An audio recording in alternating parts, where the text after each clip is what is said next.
Chiara Amirante, chapitre 12, Pentecôte de feu. Dans les locaux mis à ma disposition, près de la place Bologna, on installa des cloisons pour faire deux petites chambres, une pour Loredana et une pour moi, où nous dormions sur des matelas par terre, ainsi qu'une petite cuisine. Le reste de l'espace était dévolu au groupe de prière et aux entretiens avec les personnes qui venaient partager leur chemin ou demander de l'aide. Ce fut un premier point de référence, notamment pour les jeunes que Loredana et moi-même avions rencontrés dans les premiers temps à Termini lors de nos virées nocturnes.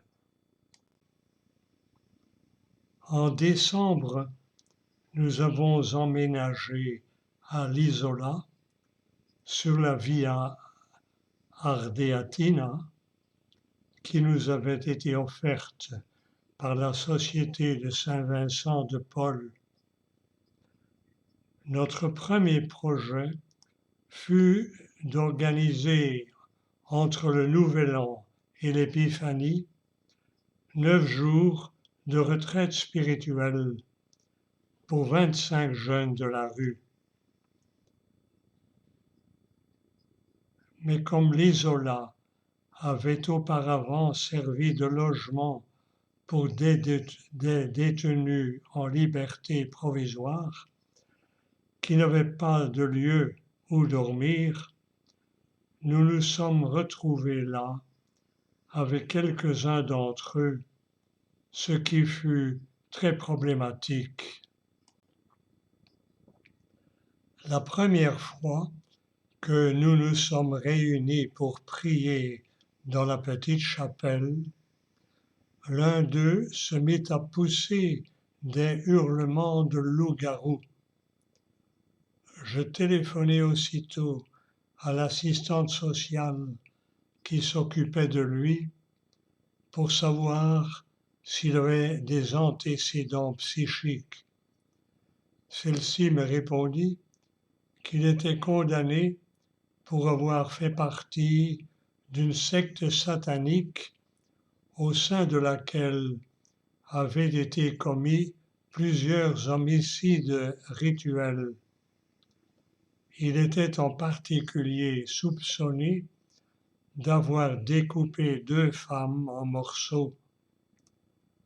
Avec cette joyeuse nouvelle, je me consolai en me rappelant qu'un des autres détenus en liberté provisoire était médecin.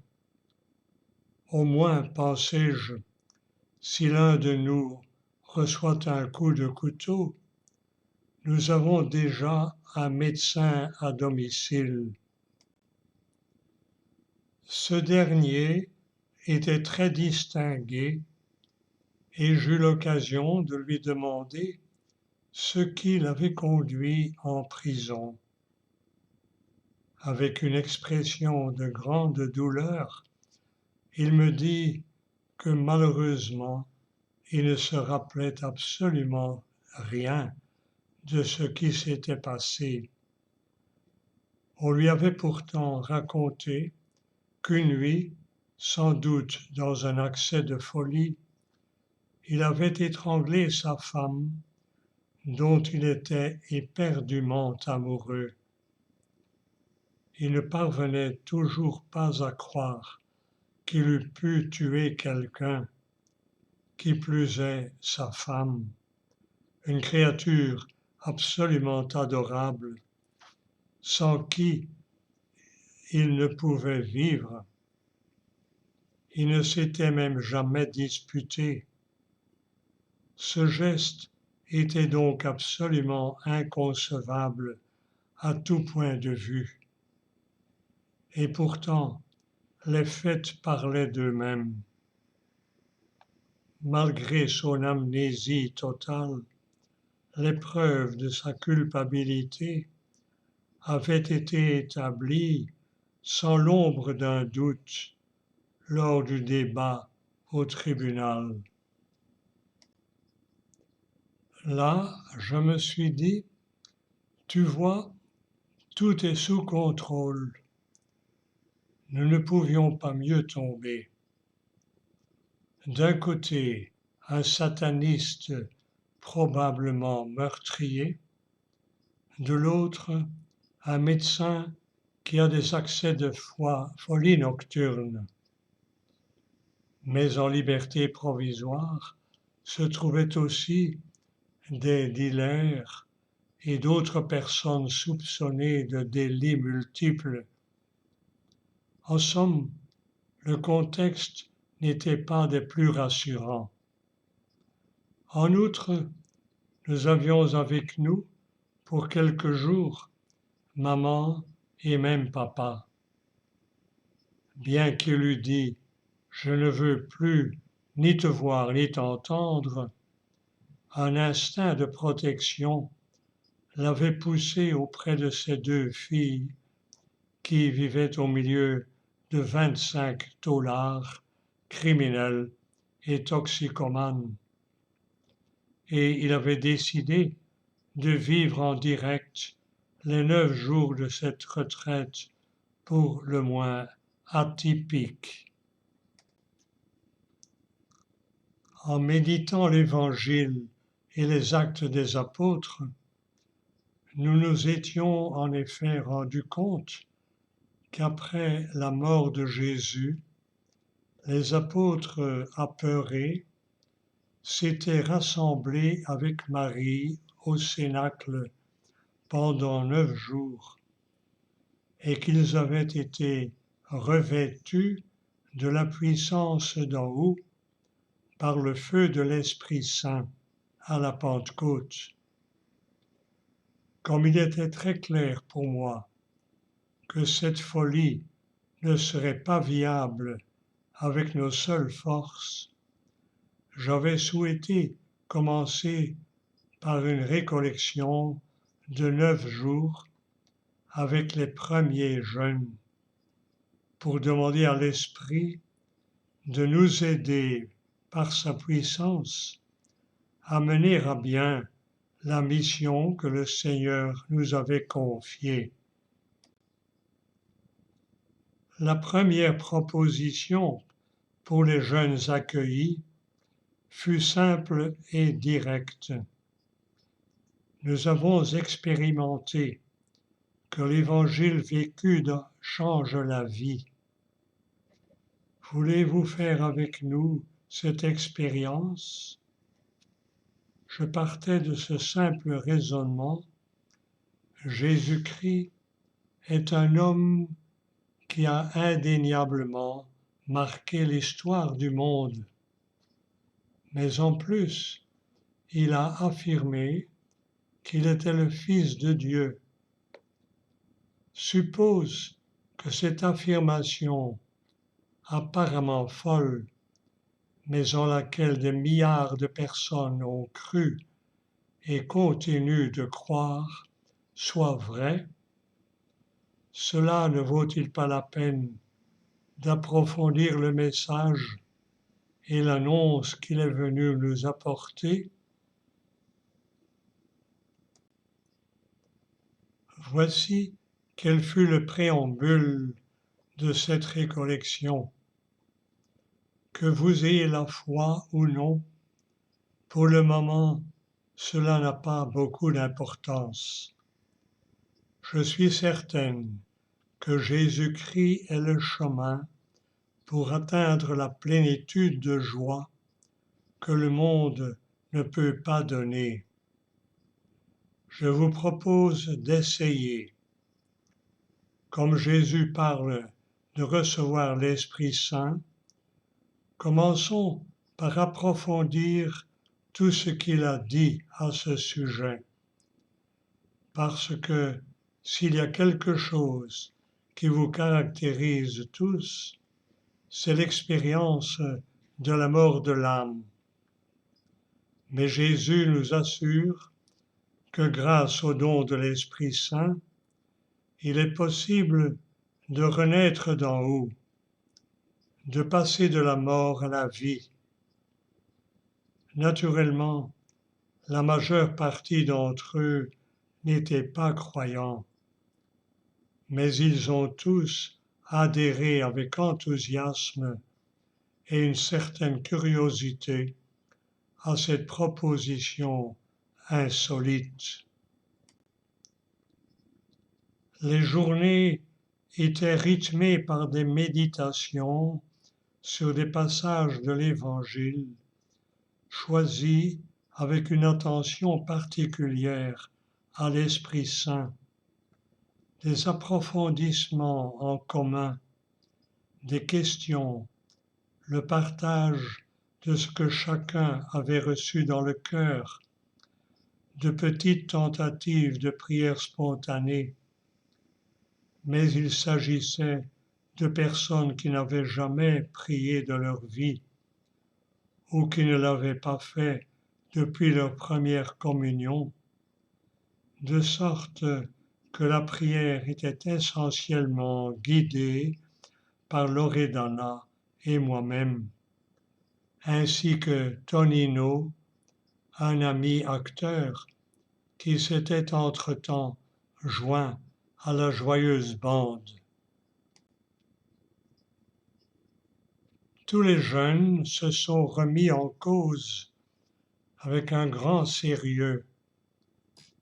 Ils se sont interrogés sur beaucoup de choses, sur l'existence de Dieu, sur la possibilité que ce Dieu soit réellement amour, sur la raison pour laquelle ils avaient vécu tant de souffrances avant de découvrir que la joie était possible.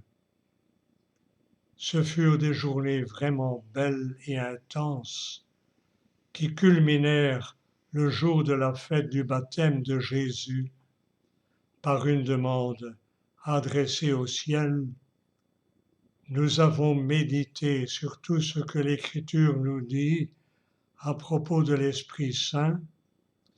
Nous avons aussi lu ce que Jésus nous a assuré.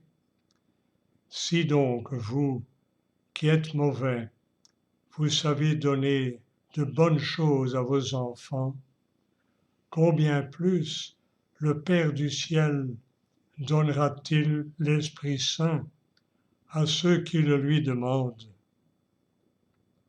Avec la simplicité des enfants qui font confiance à leur petit papa, puisque Jésus ne peut pas promettre quelque chose qui n'est pas vrai. Il a dit lui-même, « Je suis le chemin, la vérité et la vie ». Essayons de mettre en pratique cette phrase de l'Évangile. Demandons au Père l'Esprit Saint.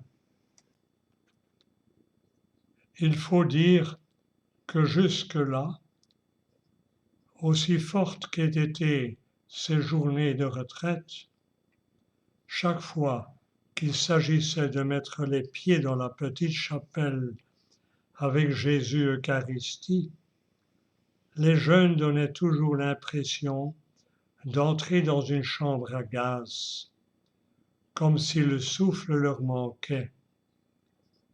Au bout d'une demi-heure, ils se précipitaient vers la sortie, au point que la majeure partie des méditations et des prières avait lieu dehors ou dans le salon. En revanche, le dernier jour, il se produisit quelque chose d'incroyable. Nous sommes entrés dans la petite chapelle pour un temps de prière en commun et nous avons commencé par un chant très simple d'invocation à l'Esprit Saint. J'ai expliqué qu'il était important que ce chant devienne prière. Ensuite, j'ai demandé que chacun exprime le plus spontanément possible une prière avec son cœur.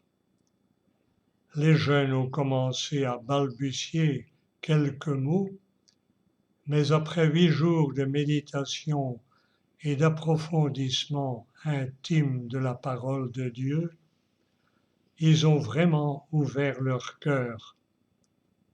Nous avons ensuite repris le chant et là, le Seigneur nous a vraiment surpris par des effets spéciaux. L'expérience de Pentecôte fut tellement tangible qu'aucun d'entre nous ne put retenir ses larmes. Ce qui est extraordinaire, c'est que ces personnes n'avaient pas versé une larme depuis longtemps. Par principe, ils ne pouvaient pas se le permettre, parce que dans la rue ou en prison, pleurer est considéré comme un signe d'extrême faiblesse. C'est pourquoi ces larmes ne pouvaient s'expliquer que par une grâce très particulière qui avait touché tous les cœurs en profondeur.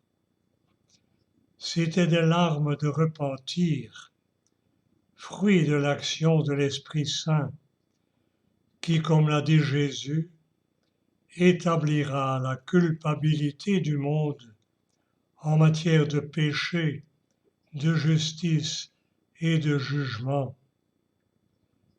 Il prenait conscience que chaque choix de non-amour avait abîmé cette image et ressemblance de Dieu imprimée dans le cœur de chacun.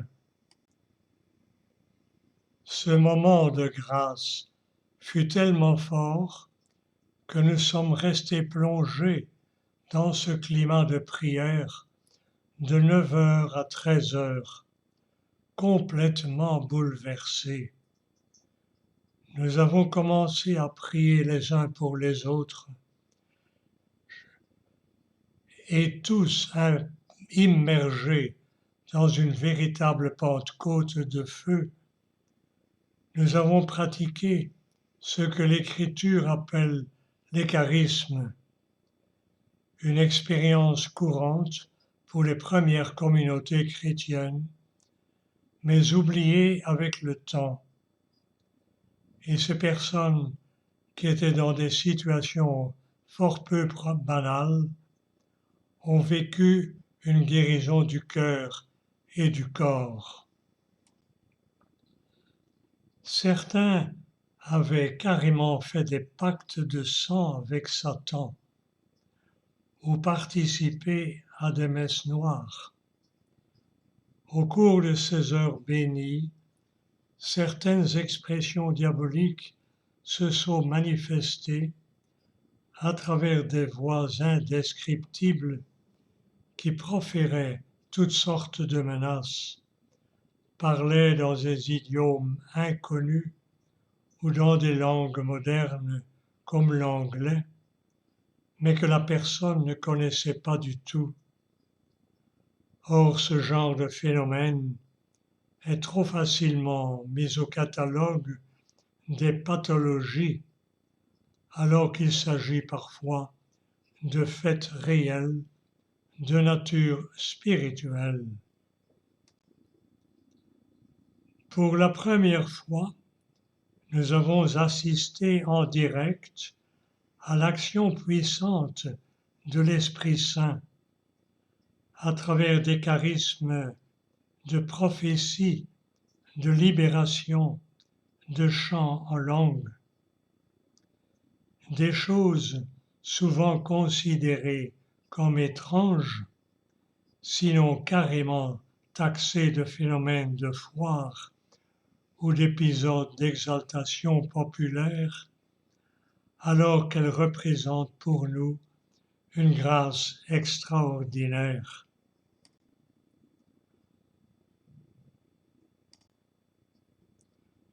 À l'heure du déjeuner, je dus exiger une pause qui, en réalité, ne dura finalement qu'une vingtaine de minutes, après quoi tous voulurent immédiatement retourner dans la chapelle, où nous restâmes jusqu'à 9 heures du soir, dans une atmosphère inouïe.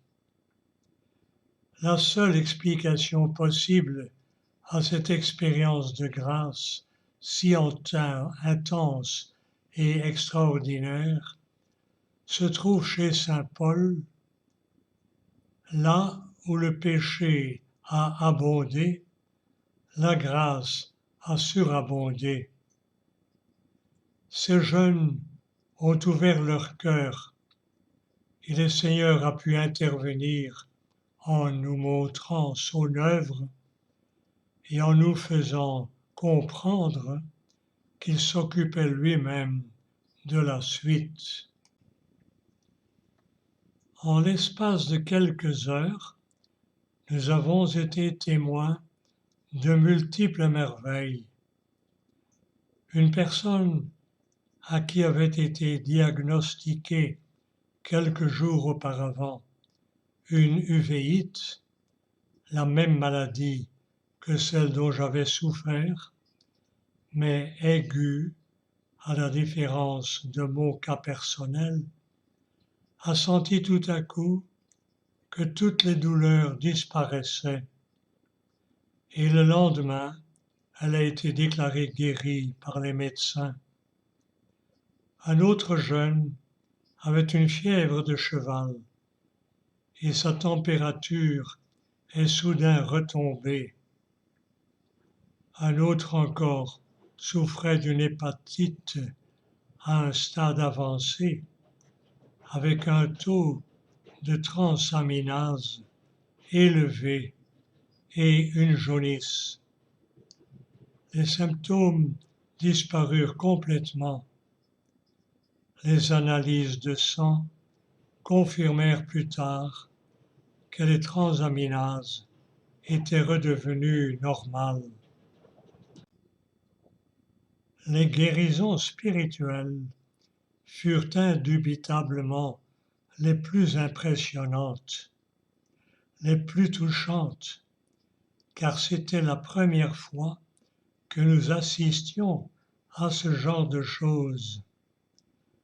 Mais la grâce était si abondante que nous n'éprouvions aucune peur, bien que nous voyions des personnes dont les visages se transformaient en masques horribles, pleins de haine, et qui faisaient des choses humainement impossibles, contorsions diverses, forces inhumaines et parfaite connaissance d'autres langues.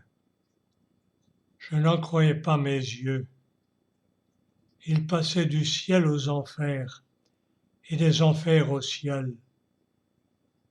La prière était si forte qu'elle finissait par avoir raison de ce harcèlement diabolique.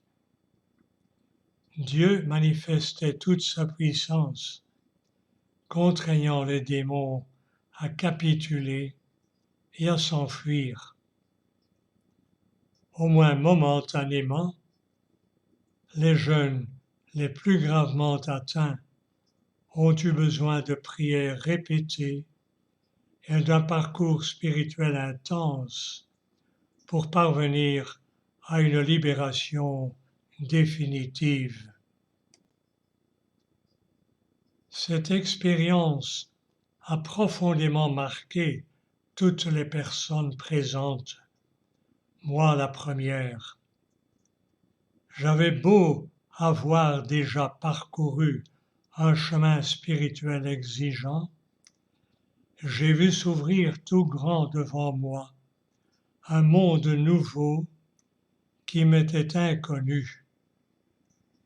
J'ai compris ce que voulait dire saint Paul lorsqu'il écrivait « Car nous ne luttons pas contre des êtres de sang et de chair, mais contre les dominateurs de ce monde de ténèbres, les principautés, les souverainetés, les esprits du mal qui sont dans les régions célestes.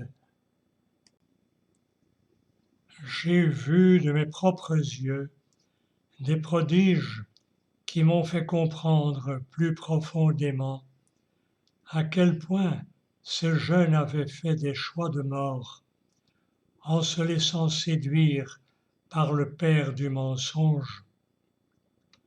Ce dernier avait réussi à les tromper par l'attrait de ces paradis artificiels qui emprisonnent l'âme dans un étau glacial et tranchant et qui la laissent blessée à mort. Je suis témoin que seul Jésus-Christ est plus fort que le prince de ce monde. Lui seul peut briser les chaînes qui enserrent l'âme. Lui seul peut guérir les plaies des cœurs brisés, redonner la vue aux aveugles, comme le dit la parole de Dieu dans le livre d'Isaïe et l'évangile de Luc. J'ai pris conscience de l'importance fondamentale des charismes, les armes suggérées par celui qui a vaincu le péché et la mort. Sans eux, la bataille est perdue d'avance. Il devenait évident pour moi que pour établir cette nouvelle communauté, nous devions toujours avoir comme pilier la prière, l'abandon et la docilité à l'action de l'Esprit Saint, la parole de Dieu vécue quotidiennement à la lettre, la mise en valeur des charismes, en recherchant sans cesse le charisme le plus grand de tous, l'amour, comme le dit saint Paul au chapitre 13 de la première lettre aux Corinthiens. Un peu plus d'un mois après cette retraite, alors que la communauté d'accueil commençait à prendre de l'ampleur, nous avons dû quitter l'Isola parce que les responsables de la Société de Saint-Vincent de Paul, qu'il avait mise à notre disposition, avaient espéré que nous prendrions la suite de leur projet. Or, ils s'étaient rapidement rendus compte que Nuovo Vie Horizonti avait déjà une identité, une vocation et un charisme clair. Mais c'est seulement après que nous avons découvert cette motivation. Nous nous sommes donc à nouveau retrouvés sans toi. La Société de Saint-Vincent de Paul nous avait cependant promis de nous soutenir financièrement dans un premier temps pour que nous trouvions une autre structure et par la suite, il devait nous donner la possibilité de gérer l'Isola selon le charisme propre de Nuovo Vie Horizonti, comme prévu initialement. Malheureusement, cette seconde promesse n'a jamais été tenue. J'avais du mal à y croire, mais toujours confiante dans la providence et certaine que le Seigneur nous ouvrirait une nouvelle route, je suis retourné momentanément vivre place Bologna avec Loredana et Tonino, et je me suis remise à chercher un lieu où nous installer.